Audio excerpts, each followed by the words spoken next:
Olá pessoal, tudo bem com vocês? Um grande abraço a todos aí, a todos que nos assistem aqui agora no Jurisprudência Conectada. Estamos aqui na Arisp pela Uniregistral, Universidade de Registro de Imóveis, Universidade de Registros Públicos aqui na Arisp. E meu nome é Paulo César Batista dos Santos, sou juiz com designação na primeira vara de registros públicos e aqui da capital de São Paulo. E hoje a gente está aqui para bater um papo num formato mais inovador aqui na Arisp. Agradeço, antes de tudo, o convite, a honra de estar aqui, convite do Dr. Alberto Gentil, grande expert aí na área de registro de imóveis, nosso colega aqui do Tribunal de Justiça de São Paulo, Dr. Francisco Raimundo, também presidente da Arisp. Agradeço a todos, a honra realmente de estar aqui, o ambiente maravilhoso, sempre quando eu venho aqui sou muito bem recebido pelo pessoal da Uniregistral. E esse formato é super legal, é super inovador porque ele é bastante interativo. Vai ser um pouco rápido, a gente tem pouco tempo, mas vai ser de uma forma bem interativa, todo mundo pode fazer pergunta, mandar comentário, pode curtir aí no Facebook, na nossa página da Arisp. Compartilha aí, pessoal. Quem quiser, quem tiver afim, por favor, compartilha, dá aquela curtida, comenta, pergunta, porque ao final eu vou responder, inclusive, as perguntas que vocês me fizerem. Não esquece também, pessoal, de se ligar na Arisp Jus, que é o informativo jurídico da Arisp. Todo mês sai, ao final desse mês vai sair, inclusive eu escrevi um artigo na revista, no informativo desse mês. Todo mundo tem que ler também o Arisp Jus para se informar bem na área de registros públicos, especialmente na área de registro de imóveis, mais especificamente. Bom, o nosso tema hoje aqui, para a gente já correr, é proteção possessória em terras públicas, como vocês podem ver. Bom, eu gosto assim de falar de alguns conceitos antes da gente entrar na questão da jurisprudência, porque o tema aqui é analisar um julgado. Temos um julgado recente do STJ, alguns julgados, eu vou trazer 3 julgados aqui, mas um bem recente, que deu uma virada de página na questão de proteção possessória em terras públicas. Então, realmente é um julgado que vale a pena a gente conhecer. Pessoal, não esquece de compartilhar, hein? Vamos dar aquela compartilhada, vamos dar aquela curtida, comentar, fazer bastante pergunta para que seja realmente interativo. Essa é a finalidade. E aqui a gente está aqui por causa disso, por causa dessa virada que o STJ tem dado na questão da proteção possessória de terras públicas. Vou dar uma rápida passada, realmente só uma pincelada em alguns conceitos que a gente vai ver nos julgados. Então, são conceitos que aparecem em todos os julgados. Então, vou dar uma rápida pincelada aqui. A gente, como eu disse, não tem tempo. Quero gastar no máximo uns 10 minutos nessa questão dos conceitos e aí a gente vai partir para os precedentes, tá bom? Mas a questão é, vocês vão falar, Paulo, qual é a novidade de proteção possessória em terra pública? Todo mundo sabe que não existe proteção possessória sobre terras públicas. Existe mera detenção, é uma coisa que é muito repetida, sempre bastante repetida, não há proteção possessória em terras públicas, apenas mera detenção. Mas isso é o que se julgava, era o que se pensava. Por isso que eu estou aqui hoje trazendo esse tema para vocês, porque isso está mudando. Então vamos avançar e vamos ver no que isso está sendo modificado pela jurisprudência do STJ. Como eu disse para vocês, alguns conceitos que são importantes e a gente tem que saber sobre teoria da posse. Bem rápido, pessoal. Posse, todo mundo sabe, é um dos temas mais controvertidos na doutrina jurídica. Talvez seja o mais. Se discute muito sobre posse, sobre a sua natureza, o que é a posse. Então essa discussão, ela é mais ou menos tranquila na doutrina, tá bom? A gente tem que partir desse princípio, claro, respeitar os entendimentos diversos, mas tem que partir desse princípio sobre a natureza da posse. Natureza jurídica da posse. E pessoal, estudar natureza jurídica não é perfumaria. Natureza jurídica não é perfumaria. Tem gente que acha que natureza jurídica não é importante. O pessoal vai lá lendo, estudando, passando no livro de direitos reais, vê lá aquela parte de direito comparado. Não, direito comparado tem sua importância também, mas passando alguns pontos que a gente costuma passar reto, natureza jurídica a gente não pode passar reto, porque, como eu disse, não é um estudo de perfumaria, é um estudo importante. Sabendo a natureza jurídica do instituto, você vai resolver a maioria dos problemas que aparecerem na área jurídica. É como no direito penal, por exemplo, a teoria finalista. Quem conhece a teoria finalista no direito penal resolve 90% dos problemas. No campo do direito civil, também a mesma coisa. Conhecendo a natureza jurídica dos institutos, você vai resolver 90% dos problemas. Posse. Posse é o quê? Posse não é segundo a doutrina dominante atualmente, não é direito real. Posse não é direito real. Posse é um fato jurídico que gera direitos. Nosso Código Civil adotou a teoria de Ehring na clássica discussão Ehring-Savigny. Valeu a posição de Ehring. Posse é objetiva, independe de declaração de vontade. A base do negócio jurídico é declaração de vontade. Na posse, como ela é um fato, ela independe da declaração de vontade. É uma vinculação física entre o possuidor e a coisa. Considera-se possuidor, diz o código, aquele que tem de fato o exercício pleno ou não de algum dos poderes inerentes à propriedade. Posse não é direito real, como eu já coloquei, não é negócio jurídico. 1204. Adquire-se a posse desde o momento em que se torna possível o exercício em nome próprio de algum dos poderes inerentes à propriedade. A posse pode ser adquirida lendo o Código Civil, pessoal, seguindo a linha do Código Civil em relação à posse, que todos sabem, está lá no livro 3, a posse vem antes da parte de direitos reais, ou seja, não está no rol dos direitos reais, rol típico, rol taxativo, ressalvado o posicionamento recente do STJ em relação à propriedade compartilhada, mas posse não é direito real, está lá antes do rol de direitos reais. Adquire-se a posse nos termos do 1205 do Código Civil pela própria pessoa, por terceiro, sem mandato, desde que posteriormente confirmada. Efeitos da posse. Quais são os efeitos da posse? Isso aqui vai ser importante a gente ver na análise dos julgados. Antes, pessoal, também vou só compartilhar aqui na minha página do Facebook. Vou compartilhar aqui também o nosso vídeo, que já deve estar, já tem possibilidade de acesso aqui Tem sim. Já consigo acessar aqui na minha página do Facebook. Vou compartilhar também para a gente poder assistir e, como sempre, dá aquela curtida e dá aquela compartilhada, por favor, porque ajuda a divulgar mais, né? Bom, efeitos da posse. E por que é importante saber os efeitos da posse? Porque se for posse, ela tem efeitos importantíssimos. Se for detenção, não tem efeito nenhum. Pela majoritária doutrina, pela majoritária jurisprudência, a detenção não gera proteção. Ressalvada a questão do desforço imediato da legítima defesa, que parte da doutrina entende que é possível, na detenção, o uso do desforço imediato e da legítima defesa. Mas efeitos, a detenção não tem nenhum, juridicamente protegido, a princípio, e a posse tem vários efeitos. Principais efeitos da posse, então, interditos possessórios, um dos principais efeitos, possibilidade da legítima defesa do desforço imediato e também a aquisição originária da propriedade pelo usucapião. Efeito importantíssimo que pode gerar, inclusive, a propriedade. Bom, posse justa. A posse justa é a posse defendida pelos interditos. Interditos possessórios protegem a posse justa. Paulo, o que é a posse justa? Essa é fácil. Todo mundo sabe, essa é moleza. Posse justa é aquela que não for violenta, não for clandestina e nem for precária. A justiça da posse, pessoal, não é subjetiva, não depende do ânimos, não depende do psicológico do possuidor. Ela é objetiva, é como objetivamente aquela posse se iniciou. Se ela não se iniciou de forma violenta, nem clandestina, e se ela não foi iniciada também, agora a precariedade não, a precariedade ela começa a ser precária no momento em que era obrigado a devolver e não devolve. Então, a partir daquele momento, se ela está iniciada em precariedade, não tem proteção possessória, é só para posse justa. E boa-fé? A boa-fé já é um aspecto subjetivo do agente, do possuidor. É um aspecto subjetivo, ou seja, é um ânimos, importa de forma subjetiva qual era o ânimos do possuidor em relação à sua posse. O possuidor desconhecia algum fato que o impedia de ser proprietário? Se ele desconhecia esse fato, a posse dele é de boa-fé e geralmente isso é comprovado por um justo título. Posse de boa-fé gera efeitos melhores ainda do que a posse que é simplesmente justa. Paulo, dá para ser posse justa de boa-fé? Posse injusta de boa-fé e posse justa de má-fé? Dá para ser os dois, por isso que são efeitos diferentes.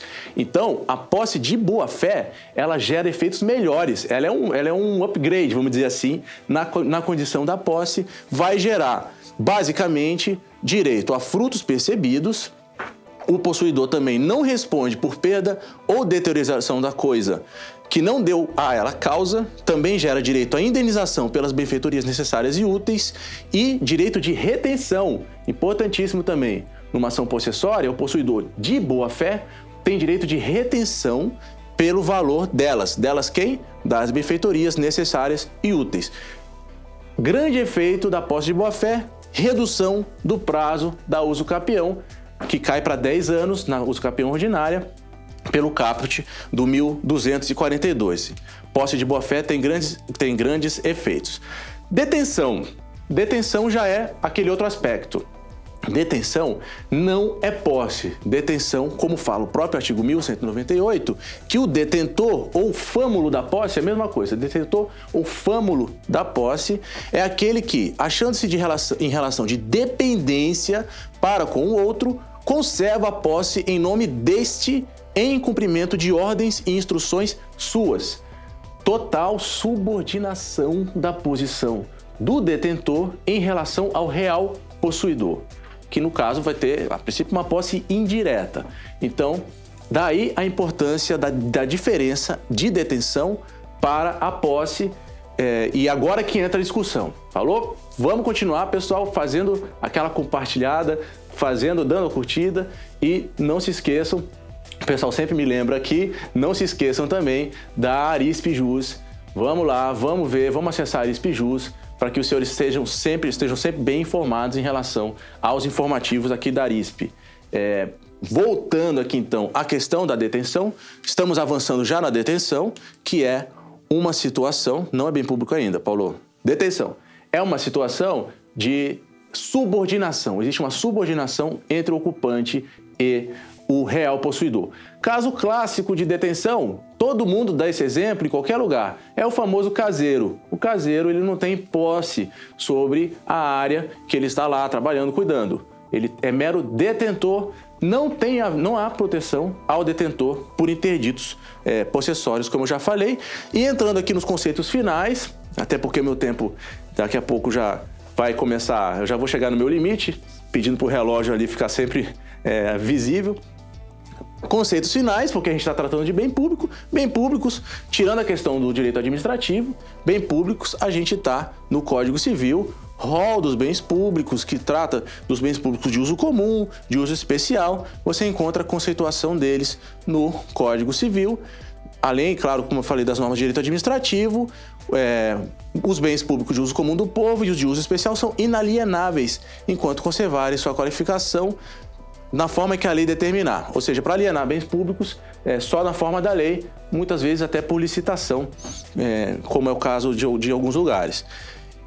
Pois bem, interditos possessórios, todo mundo lembra, reintegração de posse, manutenção de posse ou interdito proibitório são as modalidades de proteção possessória. E o que eu coloquei no final aqui também que é importante, fungibilidade entre as medidas, é perfeitamente possível a fungibilidade entre as medidas nos interditos possessórios. Bom, que bom, consegui fechar na minha meta aqui para conseguir fechar na minha meta para a gente começar a entrar nos precedentes e aproveito ainda agora para agradecer, pessoal. Obrigado mesmo, tá? Obrigado, a gente precisa muito desse apoio. Eu estou recebendo informações aqui que a gente está tendo uma grande visualização, bastante compartilhamento e isso é bom. Agradeço, fico muito feliz em saber que vocês estão aí também nos ajudando, dando aquele up para que atinja a maior quantidade de pessoas esse programa importante da Arisp, como eu já falei. Bom, chegamos aos precedentes envolvendo terras públicas. Paulo, vamos contextualizar então. Você está falando de quê? Estou falando de proteção possessória em terras públicas envolvendo particulares. Ou seja, casos que a gente vai ver aqui são de particulares ocupando terras públicas, o que não é nenhuma novidade, todo mundo sabe que isso acontece no país inteiro, particulares ocupando terras públicas e entre eles a discussão possessória. Acontece muito os casos que a gente vai ver foram exatamente assim, disputa possessória entre particulares que ocupam terra pública. Aí o sujeito que foi esbulhado, que está sendo turbado na sua posse, propõe uma ação possessória. E aí vai a jurisprudência, principalmente a visão mais antiga. Não, meu amigo, você não tem proteção possessória, porque sobre terra pública não há posse. Sobre terra pública, há mera detenção e o detentor não tem proteção nenhuma. Então você que vai cuidar da sua vida, se vire aí, vá procurar outro instrumento, porque você não tem proteção possessória. Essa era a situação sempre vista pela jurisprudência. E como eu disse, a questão está mudando. Vou trazer para os senhores os casos do STJ, são 3 RESPs, os 3 são do Distrito Federal. Distrito Federal, inclusive, é a minha terra. Um grande abraço aí aos meus amigos do DF, a todos que estão também nos assistindo. Os 3 casos são do Distrito Federal. Mas isso acontece só no DF? Pessoal, é claro que não. Não acontece só no DF. O DF é peculiar porque o Distrito Federal, para quem não sabe, o regime de terras no DF é um regime de terras públicas. Então, quase tudo no DF, quase todas as terras lá são públicas. Então, é muito comum essa questão de ocupação de terras públicas lá. Mas os casos acontecem só no DF? Não, óbvio que não. Tanto que eu estou trazendo aqui precedentes do nosso tribunal, o Tribunal de Justiça de São Paulo, exatamente sobre essa questão de disputa entre particulares sobre terra pública, disputas processórias, precedente da 13ª Câmara, precedente da 2ª Câmara, também precedente do nosso tribunal, nessa apelação civil julgada em 2011, a repetida. Vamos achar o trecho aqui importante. Sentença julgou improcedente a ação de reintegração de posse movida pelo apelante contra o apelado, sob o fundamento de que a área disputada é verde e, portanto, bem público sobre o qual as partes não têm direitos possessórios. Não têm direitos possessórios, disse o nosso Tribunal de Justiça aqui. Casos de São Paulo, também novamente São Paulo. Ocupação de bem público por particular caracteriza detenção e não posse, precedentes da 11ª Câmara. E aí vamos chegar ao STJ. Como é que essa discussão começou a mudar no STJ? Primeiro eu vou trazer um RESP de um caso onde foi a relatora ministra Nancy Andrighi, excelente ministra, por decisão unânime, da 3ª turma do STJ. Esse caso é mais antigo, nós vamos ver, 2009, o caso de 2009, onde o STJ, da primeira vez que o STJ enfrentou o tema de disputa possessória entre particulares em bem público. Primeira vez que o STJ enfrentou esse tema. E a ministra Nancy, no voto que ela prolatou, manteve a decisão que predomina ainda na jurisprudência, pelo menos até esse momento. Agora com o STJ isso vai mudar. Manteve o entendimento de que não há posse, a mera detenção. Então, a ministra Nancy, a ementa é assim, né? Ajuizada a ação entre 2 particulares, tendo por objeto imóvel público, não autoriza a adoção do rito das possessórias, pois a mera detenção, a gente está vendo que isso é uma tecla bastante utilizada. Só um breve histórico, não vou ler tudo, não dá tempo, mas a sentença de primeira instância ou considerou o pedido juridicamente possível, extinguiu sem mérito ou julgou improcedente. Nada a resguardar, tutela, impossibilidade jurídica do pedido. Sentença julgou sem mérito pela impossibilidade jurídica do pedido. Sempre bom juiz, né, pessoal? Sempre bom tentar julgar o mérito. Eu pelo menos entendo assim. Extinção sem mérito é uma extinção anômala do feito. Então, muitas vezes dá para encaixar alguma coisa que seria mérito. Aí entra na discussão das condições da ação, enfim. Mas muitas vezes pode ser julgado improcedente porque não existe posse. Então, não é posse, é detenção, então o pedido é improcedente. Seja o que for, não vou entrar nessa discussão, não dá tempo. Sentença julgou pedido juridicamente impossível. DFT, para quem não sabe, o T de territórios, não existem territórios, mas caso haja, competência será do TJDFT, lá do Distrito Federal. TJDFT sempre, pelo menos em vários precedentes, tem dito que é possível sim. Nesse caso, já disse que é possível proteção possessória. Não há que se falar em impossibilidade jurídica do pedido quando a disputa possessória é travada entre particulares, ainda que sobre bem público. TJDFT deu proteção possessória, mandou cassar a sentença para queria instruir. O STJ mandou fazer audiência. Subiu para o STJ e a ministra Nancy Andrighi iniciou seu voto Também vou ler rapidamente aqui, é só para a gente dar uma passada e levantar a discussão. Né? A ministra Nancy Andrighi, na época, falou que a jurisprudência do STJ já tinha enfrentado questões relativas à proteção possessória entre o particular e o poder público. Disputa entre particular e entre o poder público. Agora, proteção possessória entre particulares em bem público, disse a ministra, é a primeira vez que o STJ enfrentava. A questão é distinta porque objetiva saber se é possível particular que ocupa terra pública utilizar-se de ação de reintegração de posse. Diante desse quadro, a transpor para a presente hipótese as mesmas orientações dos julgados anteriores, a conclusão que se chega é a de impossibilidade de caracterização de posse, por se tratar de imóvel público. Pois não há título que legitime o direito do particular nesse imóvel. A utilização de bem público pelo particular só se considera legítima mediante ato administrativo. Então, raciocínio da ministra relatora. Não existe posse do particular sobre o bem público, salvo se houver algum ato administrativo dando essa posse nos termos da lei ao particular. Não havendo, não existe posse. A ministra Nancy Andrighi seguiu a linha da jurisprudência até então dominante. Não se trata, portanto, de flexibilizar o direito processual. Por que a ministra está falando isso? No acordo do TJDFT, foi dito sobre as peculiaridades do Distrito Federal, da questão de terras públicas, e a ministra deu uma bronca aqui, ela não gostou.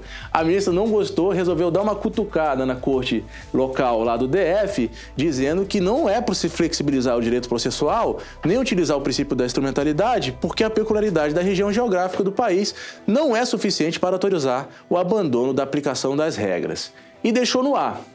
Não é proteção possessória, os litigantes que procurem um outro caminho. Outro caminho. Qual caminho ela não falou?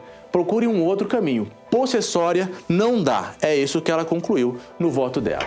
Pessoal, o tempo passou, a jurisprudência amadureceu, a jurisprudência evoluiu. Ainda dá tempo também dos senhores compartilharem, dos senhores curtirem, mandarem perguntas. Ao final, eu vou responder as perguntas que foram enviadas.